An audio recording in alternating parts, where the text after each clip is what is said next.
Hello everyone, I'm Becky Goldsmith with Piece of Cake, and I want to show you how to both end and begin a line of stitching when you are doing hand quilting. Now, I'm doing big stitch hand quilting with a number 16 pearl cotton. You might be using a number 12 or a number 8. You can use any number of things. Shoot, you could even be using regular hand quilting thread. The process is the same.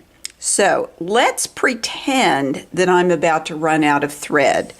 If I was really short on thread here, what I would do is put a simple knot in my thread, 1/4 of an inch to 3/8 of an inch away from the end of the thread. So you don't want to be too short on your thread here. And what I can do is either check my spacing and put my needle in just a little bit behind where my thread has come out of the quilt. Let me pull this forward so you can see it better. So I would either put my needle in here and run it just through the sandwich of the quilt, or if the spacing looked right, I would go a stitch in front. I don't honestly think it makes that much difference. I'm going to go behind. Now, if I put my needle in and pull it that way, the knot will pull more in line with the needle and the thread, if that makes sense. If I take the knot and pull it this way, sometimes it doesn't pull as well. It doesn't pop through the top fabric as well. I'm going to take this backwards just a bit. I'm going to go that way. You get a feel for this. There's not one direction or another that's more right or more wrong. It's just that I know with this quilt, that's likely to pop through in this direction a little better. Now I'm going to grab the thread, and sometimes, yeah, that one, it just pulled right through.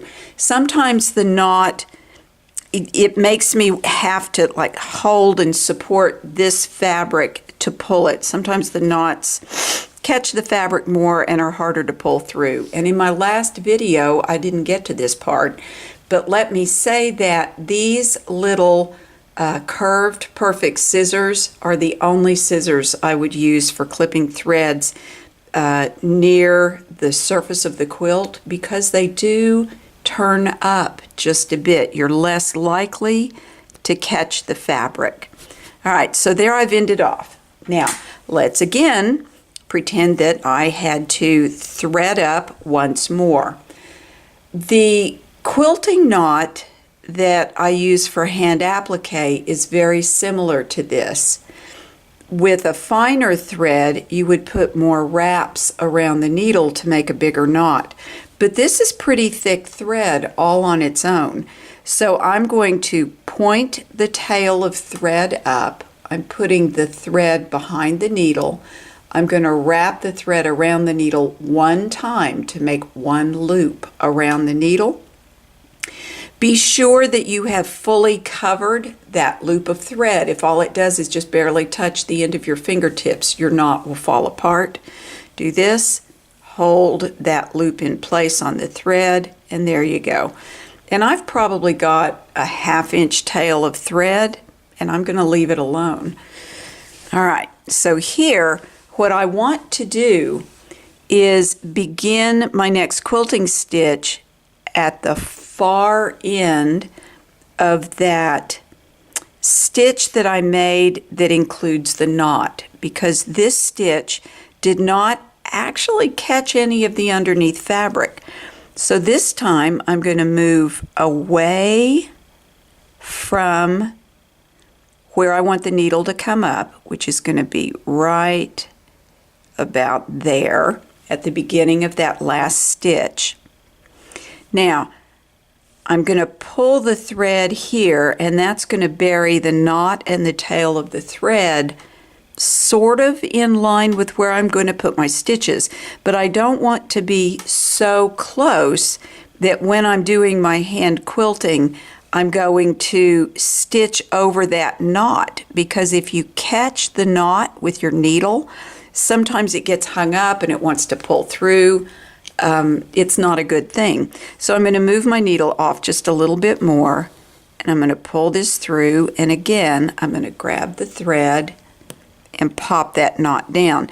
Now I don't want the knot to be right up next to the top of the fabric. And see, I've got a little more tail of thread there.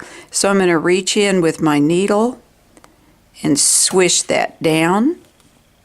And then I'm going to begin again quilting over the stitch that includes the knot. Just like that. Boom. And so here you'll have, a doubled stitch. But I haven't noticed that that's a problem. It may be in very, very fine hand quilting.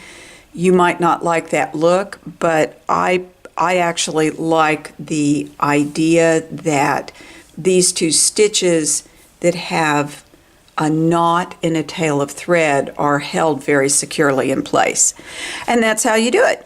That's how you end a line of stitching. That's how you begin the next line of stitching.